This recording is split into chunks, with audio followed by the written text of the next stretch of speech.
Mark Carney just ripped the mask off the Liberal Party's scheme to strangle free speech in Canada. If you're not furious yet, you should be. The Liberals are plotting to bring back Bill C-63, the so-called Online Harms Act. Sounds harmless, right?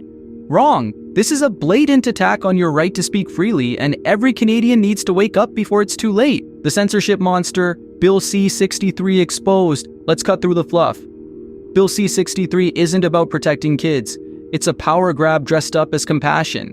This bill is the most dangerous attack on free speech in Canada's modern history. It lets a Liberal-appointed tribunal at the Canadian Human Rights Commission fine you up to $50,000 for hate speech. No jury, no appeal, just a bunch of political hacks deciding what you're allowed to say.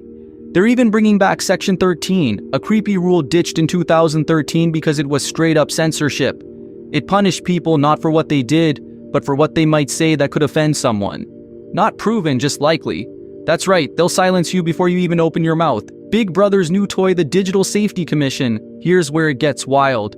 Bill C-63 creates a Digital Safety Commission, a government squad with the power to snoop on your posts, control platforms, and order takedowns whenever they feel like it. Think China's internet police, but in Canada. They can even throw you in jail for life for something they call offense motivated by hatred. A life sentence for a tweet they don't like?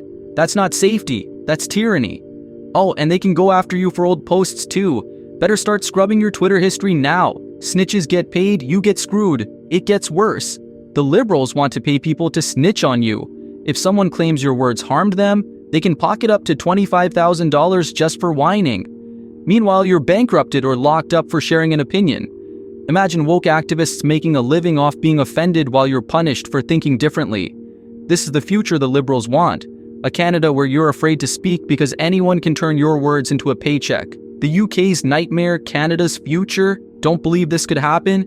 Look at the UK, they're already living this dystopian nightmare. Do I understand what's happening? Okay, what do you need to understand? Thank you. So you referred to there being a hate crime, right? Okay, I only have to tell you the allegation. I don't have to tell you exactly what it is. There's an allegation of a hate crime. Of an allegation that someone felt alarmed, distressed in a public place. Public place, okay. Okay, so, in a public place. Okay, so someone felt the section that's the harassment, alarmed and distressed. And distressed. Yes. Okay. Obviously, I have to go find out the exact facts and so on. So you're not giving me an opportunity to do that right now. No, you keep interrupting when I'm talking. But I allowed you to speak. You're not. Yeah. So you finished or can I speak? You can speak. Thank you. Yeah, so before I give my details, I just want to understand clearly what's happening. So, sir, so you're saying that someone from the member of the public has called you saying that they have received harassment, alarm, and distress because of a hate crime. Is that what you're saying? What are you trying to say? Are you trying to quote them in exact words? Huh? Why am I in cuffs? Because there's something he shared, then I shared. Because someone has been caused, obviously, anxiety based upon your social media post. That's not his. Why you've been arrested. This is just Derek getting arrested for standing up for his country and believing in saying doing his own right. You know, all these people should be out looking up rapists and murderers instead of arresting 67-year-old men for having people do right by their own country and their own people. Fucking disgusting. Let's have it very, very clear. We've had the freedom of speech. If we want to be against Palestine, we will do. If that's a problem, that's your problem. And if you want to come and assimilate, and you people are afraid of because you can call it the Palestine. It's a fool, disgusting, Mr. Northern country. It's actually on TV News. It's on TV News. It's on TV News. Look, Simon, right, you're under arrest for racially aggravated unless you're next, okay? You don't have to say anything, but it may have me defence, you've not mentioned, unquestioned, something which may allow later on in court. Anything you say may be given evidence. Do you understand? I'm aggravated what? Malicious communication, aggravated malicious communication laws. Times 20 to 3, 1440, I'm arresting you on suspicion of improper use of the electronic communications network. What? 127 Communications Act, okay? So you do not have to say anything. It may harm your defence if you don't mention one question, something which later on in court. Anything you do say may be given evidence. Do you understand that? So I'm actually being arrested? You're going to be arrested, okay? Right. So you to the police station. Right. Okay, this is in relation to some comments that you've made on a Facebook page. Okay? Oh, really? Oh, it's a Facebook crime, is it? Okay. Right. So we need to ask you some questions about that. In 2023, over 12,000 people were arrested for social media posts, 30 arrests a day for tweets, Facebook rants, or even private messages someone found offensive. People have been fined, jailed, or fired for jokes or political opinions. They've even got non-crime hate incidents on permanent records. Over 250,000 in the last decade, including against kids as young as 9. Police spend 60,000 hours a year patrolling your memes instead of catching real criminals. This is what happens when the government decides what hate means. It creeps into your religion, your politics, your comedy, your private chats.